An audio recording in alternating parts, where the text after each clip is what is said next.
Good.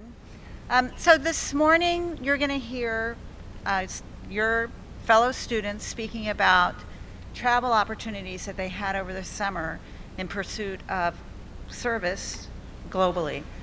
And so, as you can see, everyone, well, seniors, you don't have this anymore, but everyone else has an opportunity to apply for a fellowship in the spirit of Robert Keyes Poole, who graduated from Taft in 1950 and then was a teacher and then wound up going to Africa and working in conservation.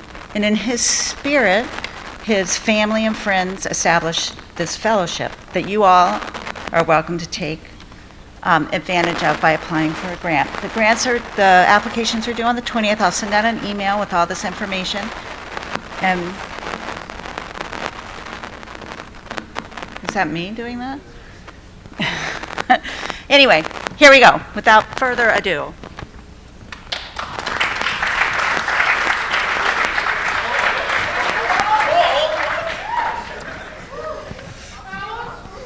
All right, this is working. All right, good morning, everybody. My name's Jack. This is Harry. Last summer, along with one of our former students, Ronald Cisse, we were given the opportunity to travel to Botswana. Specifically, we visited the Poole School in Gaborone.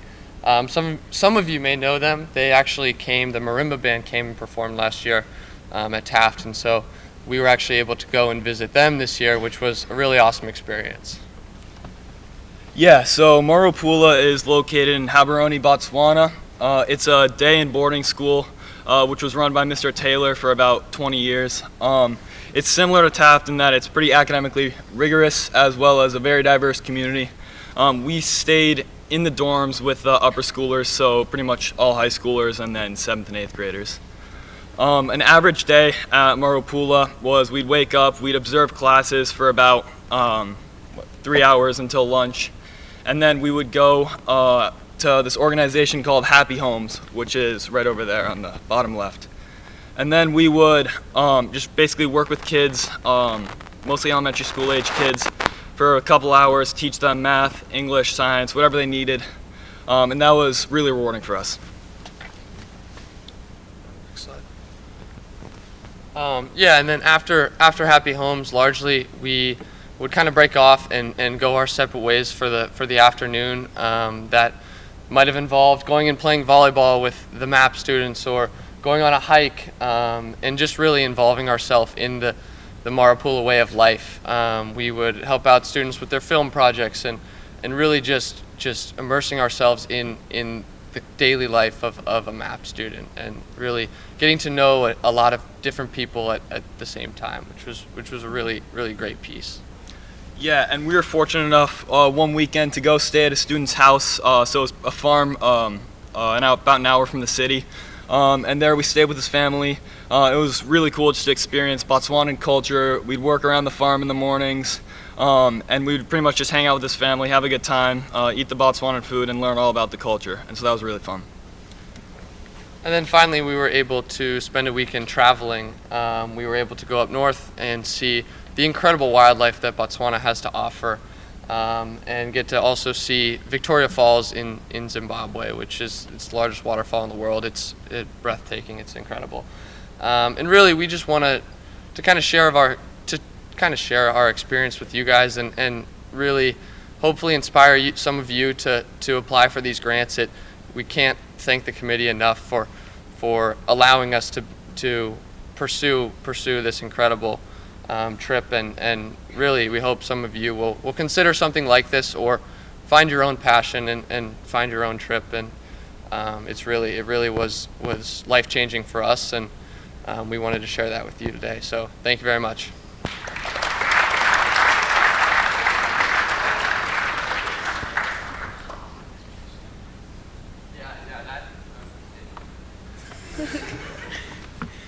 Hello. This summer I spent about 8 days in Chiang Mai, Thailand, with a group of about 11 more high schoolers. And so the main focus, or at least at the start of the trip, was to service elephants. And so elephants eat a lot, and so here's me feeding an elephant, and they eat a lot of bananas and sugarcane, and we had to end up feeding them like balls of rice and sugarcane and fruit, but also pills, because in case they were sick, we had to hide the pills in the balls. But yeah, and then you can see us mushing the balls together in the bottom right image. And then up here, we were also cleaning the elephants, so we also bathed with them as well. And it was fun until one of them whipped me in my eye with their poop in the mud. And then here's me cleaning my face out in the water. And then here's me running from a man who was chasing me with elephant poop. This was the best shape I'd ever been in my life. Here's me in shock. Anyway, I forgot that you have to clean the elephants, but that's not really important. And then also we visited a village not very far from where we stayed. Here's me basically feeding the entire village. So I had to press my foot down on some kind of machine in which, not machine, but contraption that pressed down on the rice grains to release them from their shells.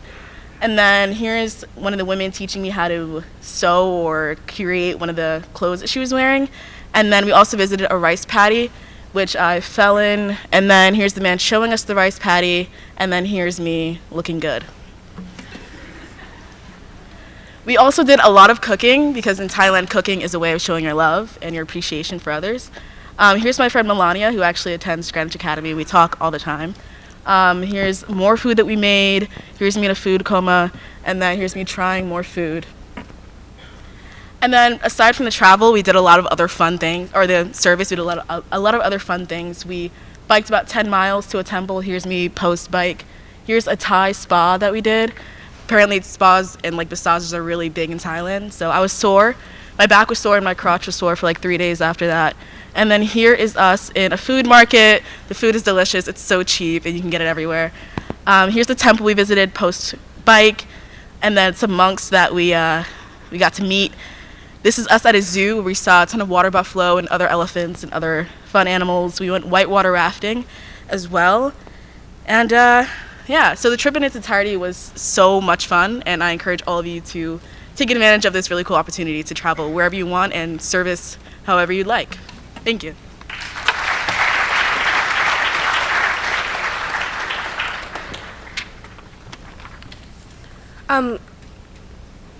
Good morning. My name is Elise Taylor, and this summer I spent 2 weeks from July 2nd to July 15th in Morocco.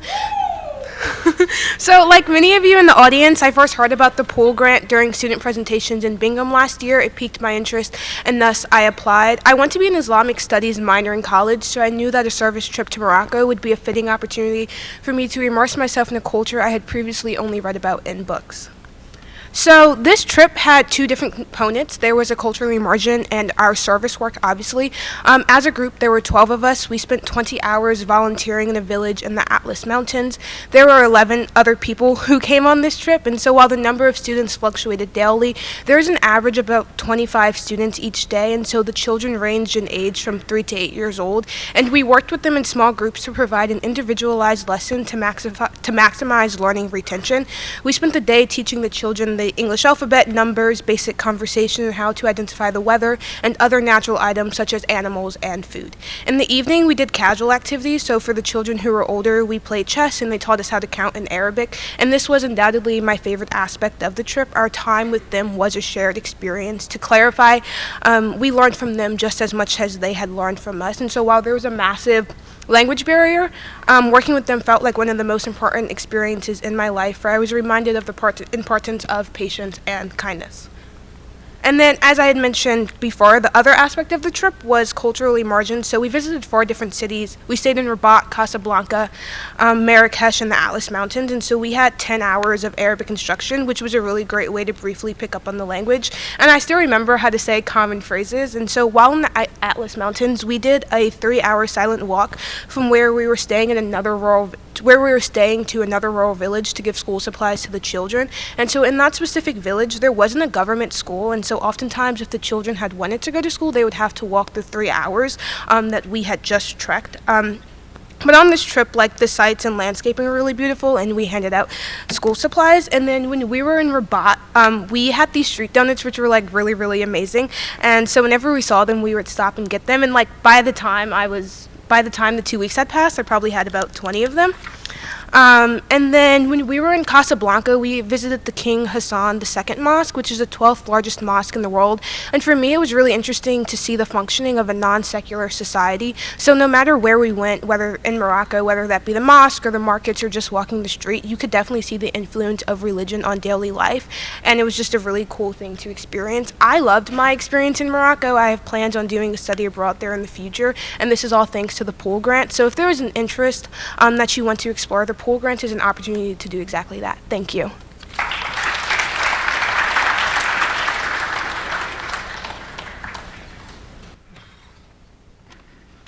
Hello, my name is Logan.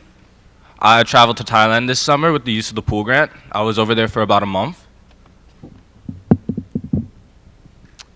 As you can see, these are some of the kids that I worked with. We taught them anything from, like Elise said, the weather, counting numbers, the alphabet, and so on. And overall, it was a great time. We traveled there every day from 12 to about 2 o'clock, and we worked on, as I said, teaching them numbers, counting, basic animals, and English-speaking words. Yeah. This is a pretty funny video I found. I thought it was pretty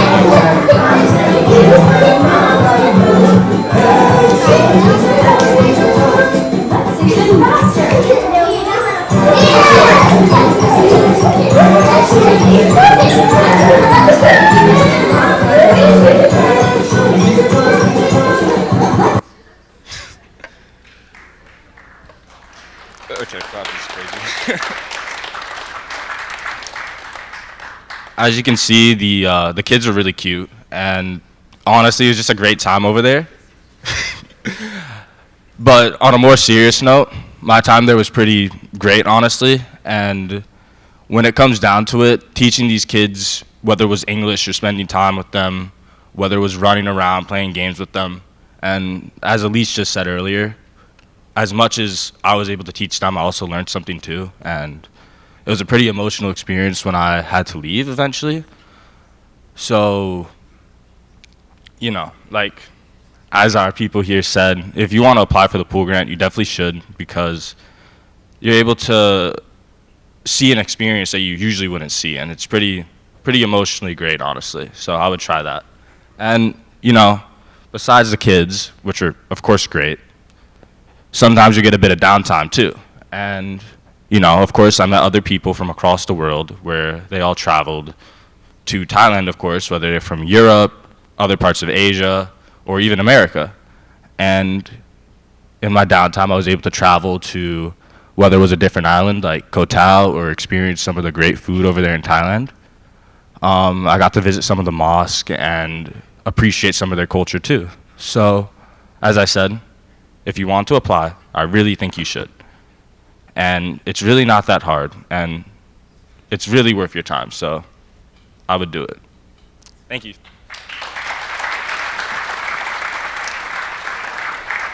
Hi guys, my name is Grace Kudine. I'm a junior, and last year I received a half-field grant to travel to Zanzibar, Tanzania, and it's right up here. It's an island off the coast, and there I worked for 3 weeks in a turtle and coastal conservation program. Today I'll be presenting a regular day in my life during my 3 weeks there. There were a lot of different activities every day, so I won't be covering all of them, but enough so you can get a gist of what a regular day would look like. Okay, so first, if you're a morning person, there was boat patrol at 6 a.m.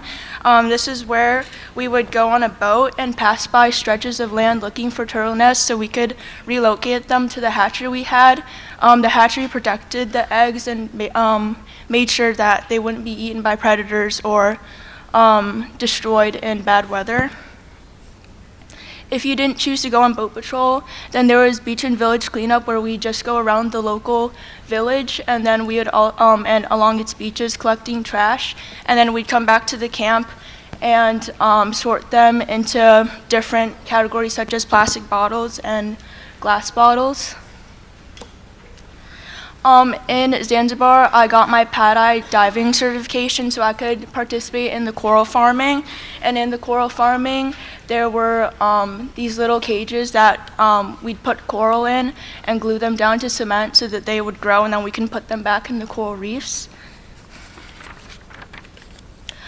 There were a bunch of different in-village projects, such as making the cement that the coral would be on, visiting the hatchery, making like self-water planters and bottle cap curtains, so basically upcycling projects.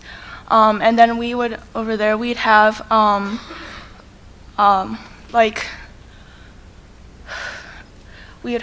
beach pop-ups where we would educate the locals and the tourists on the importance of conservation and sustainability. Then we would have off-village projects where we would collaborate with other local organizations for upcycling projects. My favorite one was where we would go and we'd upcycle glass bottles, such as beer bottles, and make them into different kinds of glassware. Then there was reef monitoring. This is where we would go out to the reef right off the shore of the village that we stayed in, and we would collect data on the different types of species located in the reef, such as you can see here, like sea urchins. And then based off the data, the local marine biologists could use it and determine problems within the reef and then further how to solve them.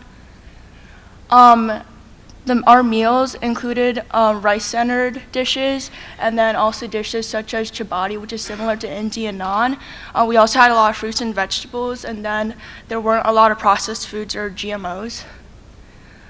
One of my biggest takeaways was immersion into local culture. Right here, I got to go to a traditional Tanzanian wedding, and then over here, they're the Maasai, which is a local ethnic group. Yeah. And then I got to meet the people that I still talk to every day, and I had the best experience, and I highly recommend applying. Yeah. Thank you.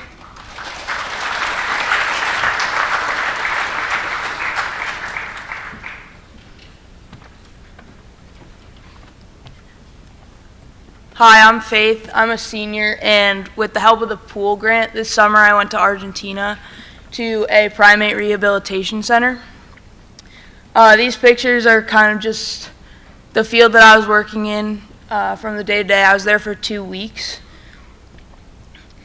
This was kind of the living situation that I was in. There was a bunk room where I stayed with 6 other volunteers, and what I thought was really cool, it was a bit rustic, so I learned a lot about living with limited resources.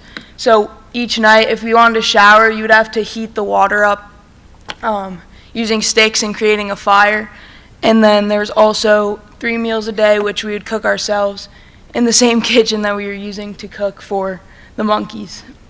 And then there was a river nearby that we would go to and hang out after the day of work. So this center was founded by a lady who's been working for over 30 years on conservation. And so she's also accumulated many other animals in addition to monkeys. And some include pumas, which I got to work with the baby pumas and work on socializing them. And due to limited government funding, a lot of these cages are makeshift from recycled materials, and so some of the work included watching the pumas and making sure that the cages were safe. And then the main part of my project was dealing with primates.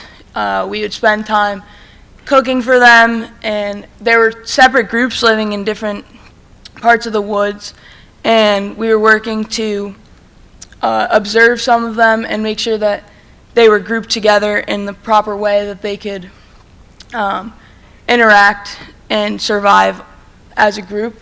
So some of the time was spent going out into the woods, putting trays of food out, and other times was just spent observing and making sure that they could get along and live cohesively. And then my favorite part of the project was working with the baby monkeys. These monkeys are mostly rescued because they're highly trafficked or have some sort of medical conditions.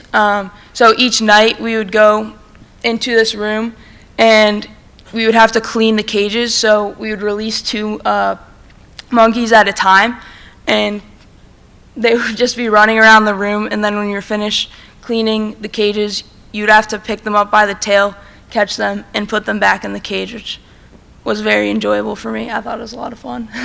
And then we worked with a monkey that for the first 4 weeks of their life, they live on the bottom of their mother's stomach, and unfortunately, the mother was stoned and killed, and so the baby didn't have any use of his lower half, which is an essential part for a monkey to live. And so we worked on massaging the bottom muscles and exercising the tail, using acupuncture and other methods. And by the end of my stay, it was really rewarding because this monkey had just gained feeling in its tail, and you could see it would start to twitch a little bit. So hopefully by now, it's able to be out in the woods.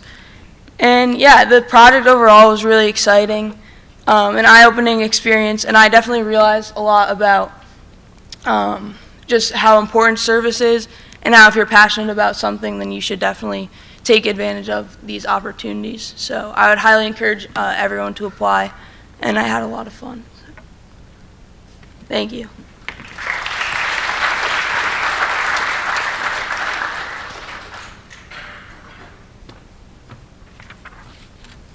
Good morning, guys. My name is Jasmine Pun. I'm a junior, and this summer I was awarded the opportunity by the Poole grant to travel to Indonesia for 18 days. Specifically, I spent about a week and a half in Sumatra and then about another week and a half in Bali. This program specifically encompassed 18 students from around the U.S., including myself, and overall, I would say this experience was life-changing and it was amazing, and I hope to share some things with you guys today to encourage you to apply. So the first place that I went was Sumatra, and the main service project here was held within the local villages and also the forests. So one of the big things that we did was we painted a newly built school in the local village that we stayed at, and you can actually see me doing that here and there. And we also were able to do tree planting the day before we did a 7-hour jungle trek, which was insanely difficult, and it was really hot, but it was honestly a challenge that I think that I was prepared for. During that jungle trek, we learned about the orangutans, and that's because Indonesia is one of 2 countries in the entire world that actually has orangutans, so they're kind of subject to more danger than other species that live in numbers that aren't lacking.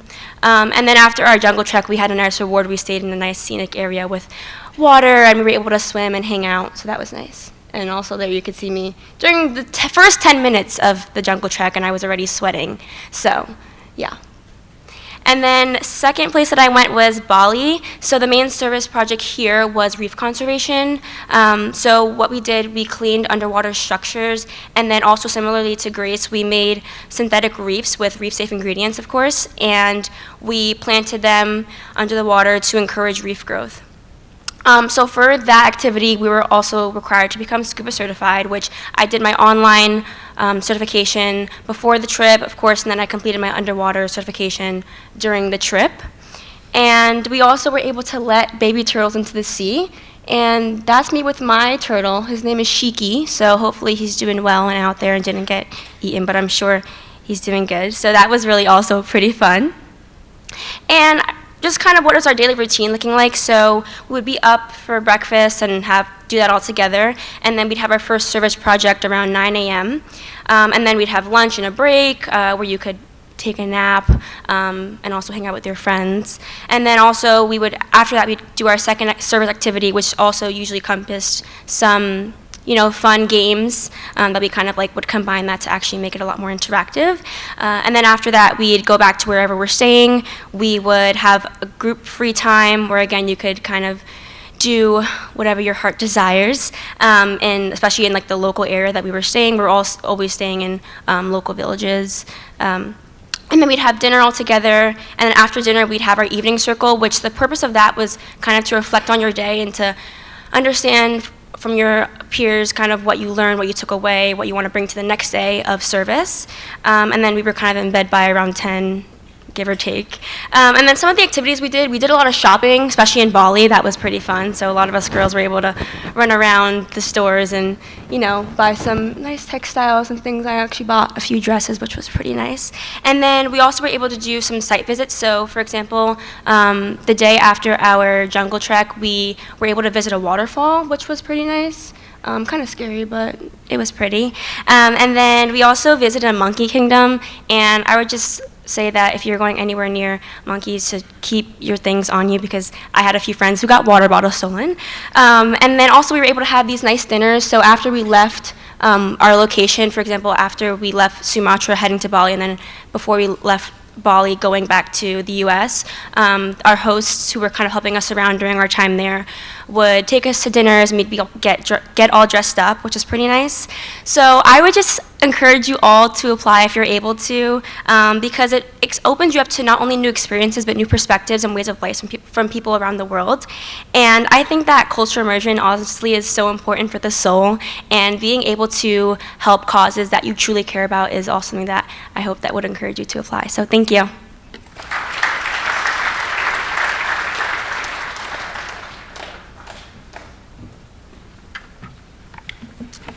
Hey Taft, my name is Isabela Nascimento. I'm a junior here. I'm from Brazil. And last summer I had the opportunity to go to Costa Rica and spend a few weeks there. So here you can see on the map, Taft is like right here, my home is here. So it's like right in between in Central America. It was a really nice opportunity to like get to know Latin American culture and experience a fun time in a really beautiful country.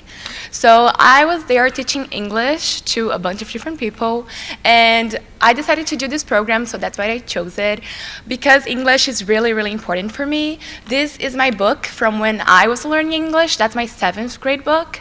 I was learning English the same way that most of you here are learning Spanish or French, and it was my first contact with the language, and thankfully, because I learned it at that time, I'm now here, and I'm able to talk to you here at Assembly at Taft.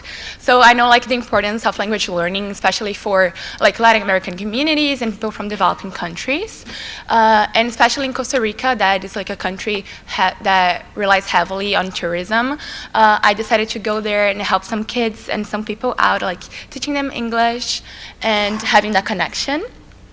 So this is the place that I spent most of my time. It's a community project that is funded by an American philanthropist in the outskirts of San Jose, which is the capital city of Costa Rica. Over there, I spent 2 weeks teaching English to kids. And you can see it's really cute. Each of the rooms have like a different theme. So this is like the cafeteria, and it's like rainforest. This is like a dinosaur one. I don't know if you can see it here. And then this one's like a surfing one. Each one of them had like a different theme. It was really cute, and it was all done by volunteers. And all the English teaching was also done fully by volunteers there. And you're not gonna see any pictures of kids because we were like not allowed to take it, because the kids that were in that project were in like an extremely vulnerable space and condition. So we were not allowed to take any pictures of the kids, so I only have pictures of the actual space. And yeah, so that's the English teaching that I did. I actually already taught English in another Brazilian project a couple of years ago, so it was a nice experience to do it again, and in person this time. So I was teaching a lot of different people, so I was teaching from toddlers to like preteens, also like mothers that were supported by the project because they were in a vulnerable condition, and elders and adults in a state university. So in the morning, we would like teach the toddlers, in the afternoon we would teach the kids. And then in the evenings, sometimes we would teach the elders and the adults. And these are a couple of the lessons that I planned. And I mean, they're like pretty basic and pretty simple, but I had an opportunity to kind of like fluctuate and mix Spanish, Portuguese, which is my mother language, and English when I was teaching these kids. So I don't really speak Spanish, even though I took a couple of classes when in my old school, but because of the like proximity between that language and my own, I was able to like teach the kids pretty like successfully, even though I made some mistakes or like spoke in a really heavy Portuguese accent. But it was a really like nice opportunity.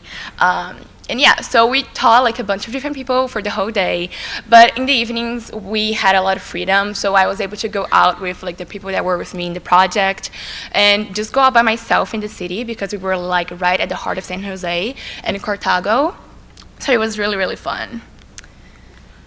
Okay, and then something else that we also did on the weekends, we went to a community development project in Parque La Liberdad in Cartago, and we were like basically helping with recycling and like gardening and planting like some like seeds for the community garden. It was really a really fun activity, and I mean we were able to like spend time with nature because like the park is like beautiful over there.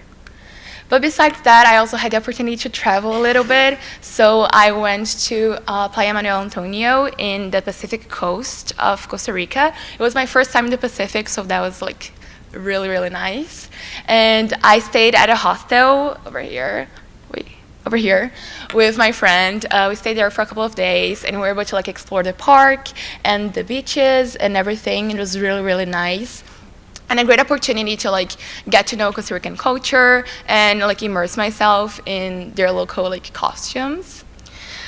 So it was really fun, and staying at the hostel we were able to like meet people from different countries. So I met a guy from Germany that he was just in Brazil in like the last month, so it was really, really nice to have that opportunity to meet people from all over the world in Costa Rica. But I feel like the most important thing that I took away from my project and why I would encourage everyone to go is because you're able to make connections between your culture, your reality, and the reality of people from like different places. Oh my God, my bad. In different places. So these are like a couple of the pictures that I took that really like spoke to me in regards to like Latin American culture. So, I mean, the food that we ate there was pretty similar to what I have back home, but at the same time, like really, really different. So we don't have like that kind of stuff, but we do have like rice and beans, and we eat them like every single day, just like we did over there. And I mean, it was just a really incredible opportunity to get to know like another culture and like see the similarities between what I do in my everyday life and what Costa Ricans do. I included this picture here because, first of all, I think the house is just like so cute. And second, because I don't know if you can see, but there's a little boy over here, and he was like wearing a Vini Jr. jersey. He's a soccer athlete from Brazil, and I thought it was so sweet because every time I would like mention Brazil or talk to the kids, because they obviously knew I wasn't a Spanish-speaking person. So every time I was like teaching the kids and I would like talk to them and I would say, I am from Brazil, they would like start talking about soccer, like everything, and it was really nice to have that connection like between Latin American cultures and learn a little bit more about Costa Rica. And yeah, then that was me going back home, and it was really nice.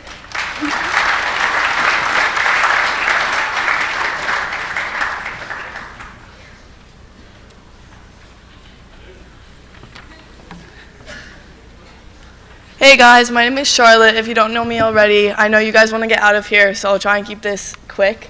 But this summer with the Poole grant, I was able to go to Bulawayo, Zimbabwe, and I was working at the Chipangali Wildlife Orphanage. So on my trip, there was a few volunteers from all over the world, and our main objective was in the morning, we worked at the nursery. So they had a bunch of animals, baby animals particularly. So they had ducks, a chameleon, dikers, which is kind of like a little deer, bush babies, so monkeys essentially, and things like that. So each morning we would have to collect grasshoppers for the chameleon, which was quite an interesting experience. Definitely took a while to get used to. We had to cut up all the food for the animals, feed them, and that sort of thing before we actually did our work. So there's a pig up here who they all escaped one day, so we had to bring them back, which was fun. We were working, cleaning up cages. We were building new habitats for animals. You can see on the bottom right, there's kind of the campgrounds for volunteers and that sort of thing. So the animals we worked with, there were 4 sections of the orphanage. There was antelopes, which for our work there, we had to mostly go into the bush and cut down trees and bring them back for their habitat and for them to eat. So we would have to go into the bush and kind of trek back like half a mile to a mile every day and do that. And then with the primates were the monkeys. So we would have to clean their cages, bring in new hay, bring in new trees and stuff so that they were continuously engaged with their cage, and so they had new things. They would have like tires and swings and things. We had the carnivores, which was a lot of people's favorite part, which were the lions, the jaguars, all that sort of thing. This is my favorite lion, Dash. He had epilepsy, which, if you don't know, my older brother has epilepsy, so it meant a lot to me. And you could go up to his cage and pet him. He would lean against the cage, and he was genuinely just the sweetest thing ever. They had these, which are servals, so their names were Alvin, Simon, and Theodore. They were super cute. They were babies. And then the last center was the Lady Diana Center, which just had sort of like guinea pigs, rabbits, sheep, the pigs, that sort of thing. And then besides that, we also did have some time to explore Zimbabwe, so we were able to go on a safari. This is me at the top jumping to my death. That was quite an experience. We climbed a mountain, so if you are not in good cardio shape, don't recommend. And then we saw some cave paintings. This is just more at Victoria Falls. And then we also did a rhino walk, so white rhinos are almost completely extinct. So we got to go, we were maybe a meter away from them, which was really an incredible experience. Most of the animals at the orphanage were injured, so they couldn't be taken care of. They couldn't be released back into the wild, or their mothers had abandoned them when they were little. So, for instance, like some of the birds of prey, their wings were cut off so they couldn't fly. So that was kind of our main objective. And then that's kind of the end. We would work with different people every day. So this is Ivan and Malume, and Ivan was part of the Lady Diana Center, and Malume was part of the carnivores. And we would kind of just take care and facilitate these animals. So I definitely really recommend coming and like applying for the Poole grant if service is something you really wanted to do. I personally wanted to learn about sustainability, and I want to do business when I'm older. So this was a super cool experience for me to learn about sustainability in a real life situation. So, yeah.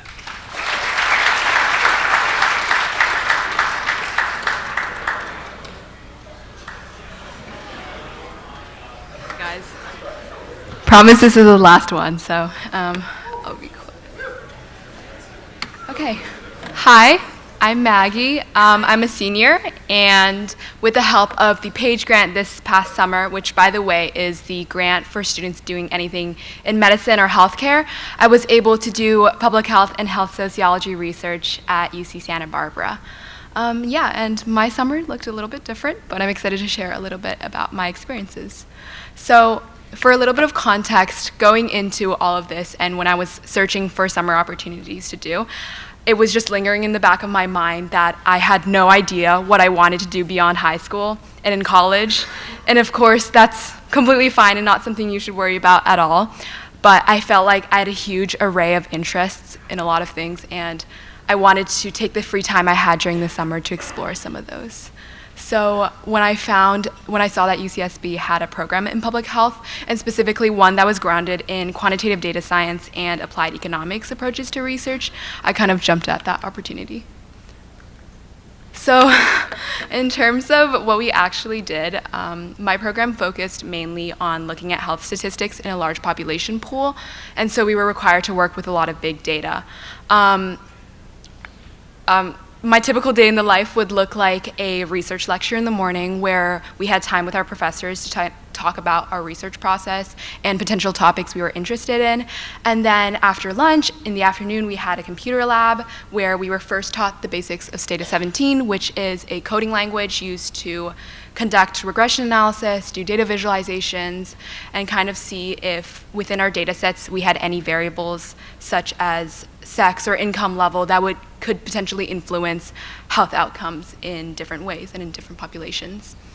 And at the end, my group and I, my trio and I, or my 2 other peers and I, chose to focus in the General Social Survey, which is a nationwide conducted survey. It's kind of like a questionnaire style survey that contains a lot of data, and we focused on the prevalence and the health consequences of punitive parenting beliefs, particularly in Asian households within the US and particularly within immigrant households. We were very interested in the stereotypical notion of like the tiger parent, if anyone has heard of that. So we decided to focus on a very niche topic within the field of public health and health sociology. So yeah, it was definitely very challenging because I don't have a huge background in computer science, but it was very enriching to just see all the things that I could do with the lessons that we were given. So yeah, we were able to present our final findings at the research symposium at the end, and it was a very just incredibly eye-opening experience to hear so many different research topics and to also share some of our own findings. And apart from the actual academics, we also had some time to explore UCSB, to explore downtown Santa Barbara, and I just met so many incredible people through the program who were researching things that they were incredibly passionate about. I met someone who prototyped like their own AI diagnostic for childhood pneumonia, and someone who worked with lab mice to research animal testing ethics, and someone who even like tried to quantify morality. So I can't even begin to understand half of the projects that I encountered, but it was definitely I'm very grateful for the opportunity and for the support, of course, of the Meg Page grant for helping me get there. And yeah.